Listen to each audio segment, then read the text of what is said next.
Hi, I'm Scott Womble, and this is your 2-minute tip on biblical interpretation. Today, I'm in ancient Corinth, and behind me you see the Temple of Apollo. It was built in approximately 500 BC. Corinth is an important place for us as Christians because, as you know, the Apostle Paul wrote 4 letters to this church, 2 which survive for us today. In 1 Corinthians alone, Paul documents 11 problems that this church has. Chapter 1, he says they don't have any unity, they fight all the time. And in chapter 5, there's some really bad stuff in chapter 5. To top that off, this church thinks they're really, really spiritual people, and they even have the audacity to question the credentials of the Apostle Paul. And while they think they've arrived, Paul tells them they haven't. In fact, he tells them they are living by the flesh, not by the Spirit.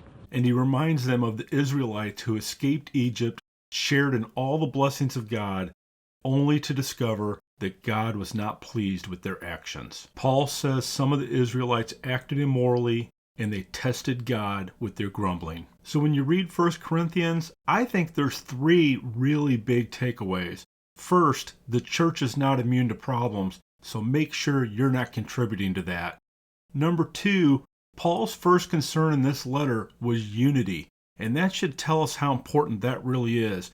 And boy, do we need to hear that right now in our culture. Finally, the big interpretive tip that I want you to take away is that when you read 1 Corinthians, it's really apparent that the way we live our lives for Jesus actually matters. We can't just give lip service to God. We must listen to the Spirit and live a life of obedience that brings glory to our God. And we shouldn't think too highly of ourselves. That's what the false teachers at Corinth did, the group that Paul sarcastically called the super apostles. Their infectious attitude played well with the church that heard what they wanted to hear. See, when we live by the flesh, we're susceptible to all kinds of false teaching. So stay focused on Jesus, not on yourself, and not on slick teachers. Well, I hope this 2-minute tip has been a blessing to you, and remember, go shine the light for Jesus. God bless.